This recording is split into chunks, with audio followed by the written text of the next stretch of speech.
ये वीडियो पाठ्यचर्या एवं पाठ्यक्रम तथा शिक्षण संबंधित है। इसमें मैंने 20 क्वेश्चन डाले हैं जो आपके प्रधान शिक्षक परीक्षा के लिए काफ़ी उपयोगी सिद्ध होंगे। मेरा पहला क्वेश्चन शुरू होता है, विद्यालय की शिक्षा व्यवस्था का केंद्र बिंदु होता है। मैं फिर से दोहराती हूँ प्रश्न को, विद्यालय की शिक्षा व्यवस्था का केंद्र बिंदु होता है। इसके 4 ऑप्शन दिए हुए हैं। ए विद्यालय भवन, बी पाठ्यचर्या, सी पुस्तकालय की पुस्तकें, डी विद्यालय के उपकरण। तो इसका सही उत्तर होगा बी पाठ्यचर्या। पाठ्यचर्या विद्यालय की शिक्षा व्यवस्था का केंद्र बिंदु होता है। अब आइए दूसरे क्वेश्चन पे चलते हैं। पाठ्यचर्या की संकल्पना के संदर्भ में सबसे चर्चित परिभाषा निम्नलिखित में किसकी मानी जाती है? Number A Munro, number B Crow और Crow, number C Cunningham, D Caswell. तो इसका सही उत्तर होगा सी कनिंघम। अब हमारा तीसरा क्वेश्चन है, पाठ्यक्रम की अवधारणा में निम्नलिखित में से किसको शामिल किया जाता है? पाठ्यक्रम की अवधारणा में निम्नलिखित में से किसको शामिल किया जाता है? नंबर ए विषय वस्तु, बी उद्देश्य, सी संगठन, डी ये सभी। तो इसका सही उत्तर होगा ये सभी। पाठ्यक्रम की अवधारणा में इन सभी को शामिल किया जाता है, विषय वस्तु को, उद्देश्य को और संगठन को। तो उत्तर हो गया डी ये सभी। अब चौथा प्रश्न हमारा है, पाठ्यचर्या निम्नलिखित में से किस पर आधारित होती है? अपने समाज की मान्यताओं के आधार पर, अपने समाज के विश्वासों के आधार पर, अपने समाज के विचारों के आधार पर, उपरोक्त सभी। इसका सही उत्तर होगा डी उपरोक्त सभी। इन सभी के आधार पर आधारित होती है। 5वां प्रश्न हमारा है,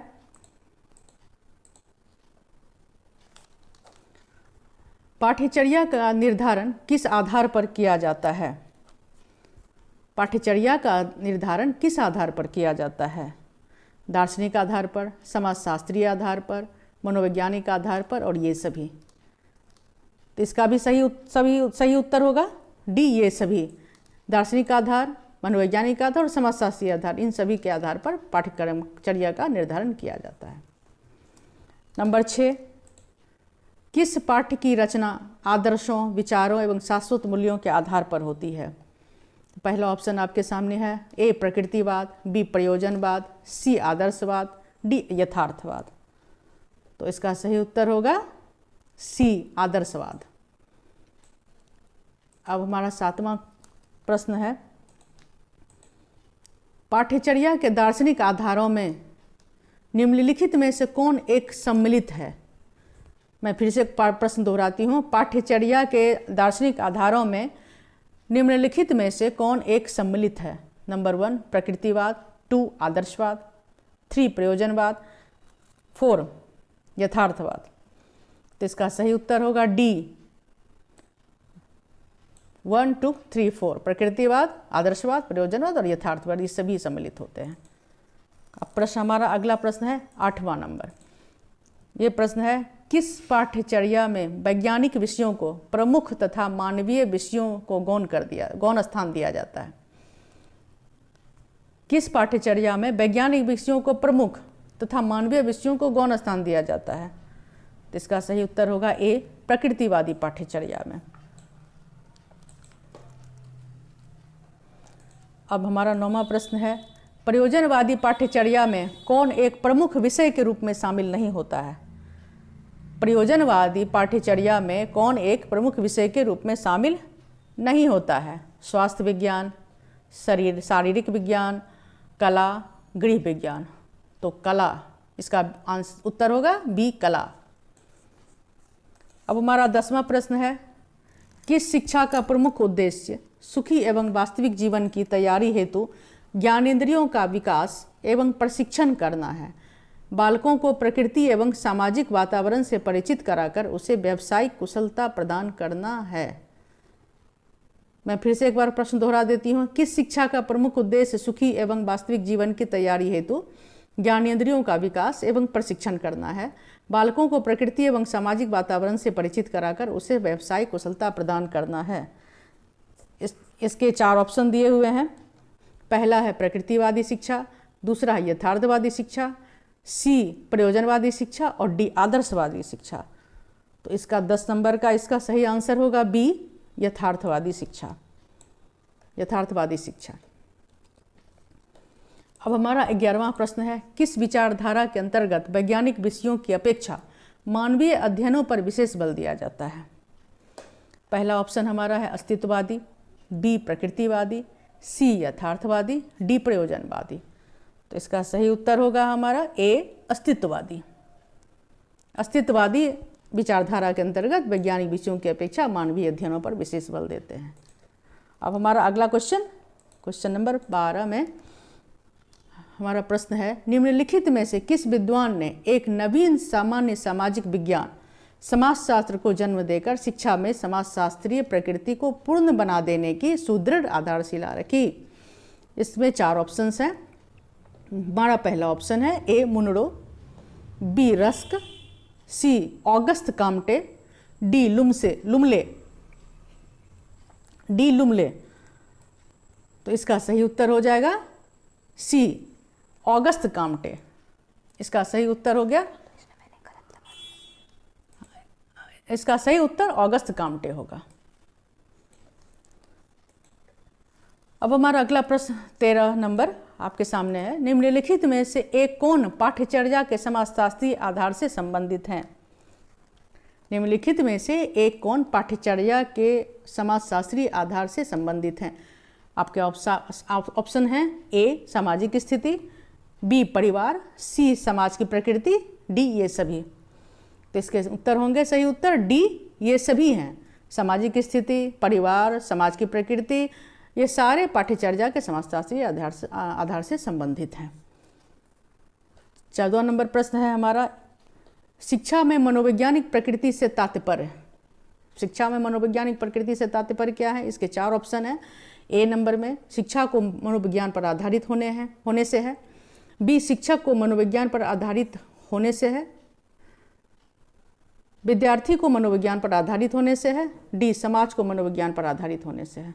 मैं फिर से एक बार ऑप्शंस को दोहराती हूँ। ऑप्शंस नंबर ए शिक्षा को मनोविज्ञान पर आधारित होने से है, बी शिक्षक को मनोविज्ञान पर आधारित होने से है, विद्यार्थी को मनोविज्ञान पर आधारित होने से है, डी समाज को मनोविज्ञान पर आधारित होने से है।